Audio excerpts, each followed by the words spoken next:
आप सच में संविधान की प्रस्तावना को गहराई से सीखना चाहते हैं, समझना चाहते हैं, तो हम आसान भाषा में भारतीय संविधान की प्रस्तावना के बारे में आज समझाएंगे।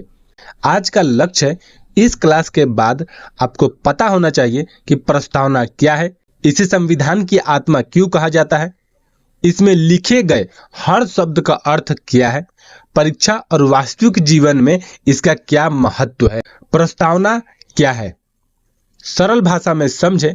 मान लीजिए आप एक घर बनाना चाहते हैं। घर बनाने से पहले आप तय करेंगे घर क्यों बना रहे हैं, उनमें कौन रहेगा, घर के नियम क्या होंगे।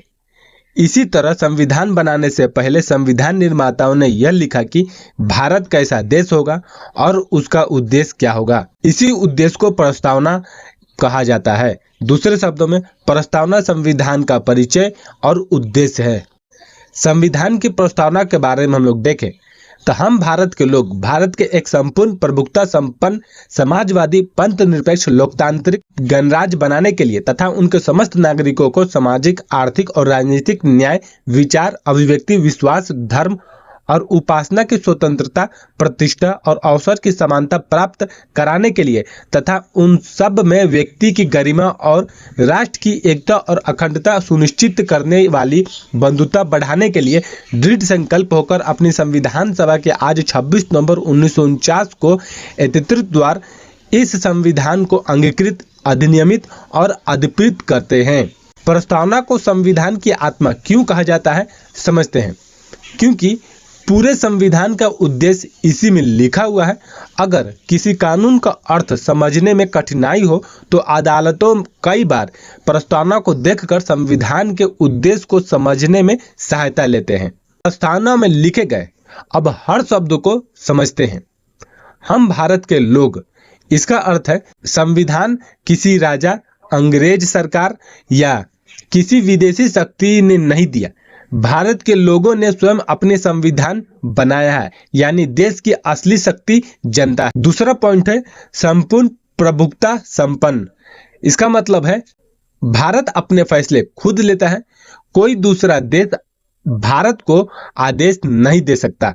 उदाहरण के लिए भारत अपनी विदेश नीति स्वयं तय करता है, भारत अपनी कानून स्वयं बनाता है। तीसरा पॉइंट है समाजवादी। यह शब्द 42वां संविधान संशोधन 1976 से जोड़ा गया। इसका अर्थ यह नहीं है कि सभी लोगों की आय बिल्कुल समान होगी।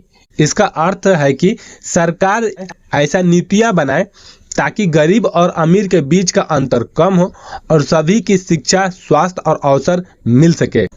चौथा पॉइंट है पंथ निरपेक्ष। इसका अर्थ है सरकार किसी एक धर्म का पक्ष नहीं लेती।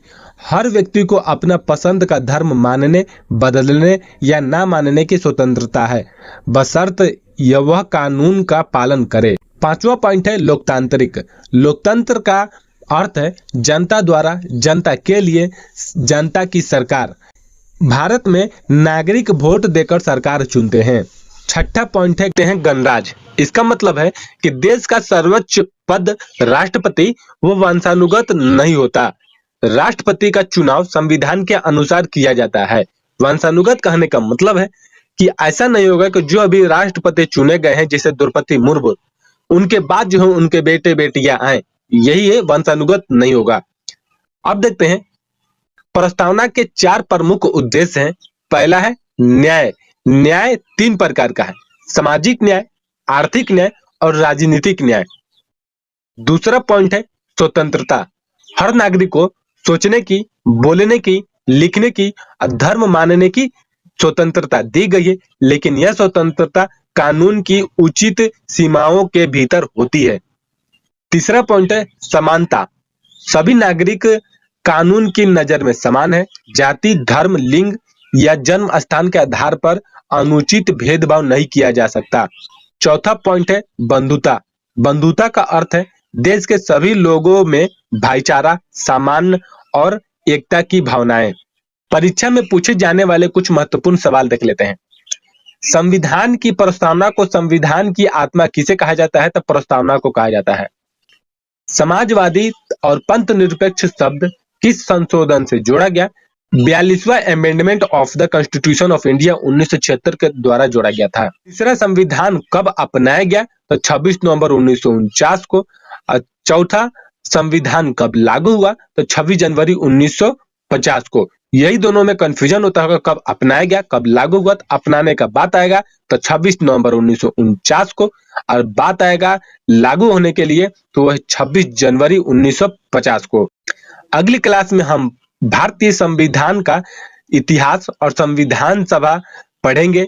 वहां से आपको समझ में आएगा कि संविधान बना कैसे, किसने बनाया और हर अनुच्छेद के पीछे क्या सोच थी। अगर आपको यह क्लास पसंद आया होगा तो लाइक शेयर और सब्सक्राइब जरूर कीजिए।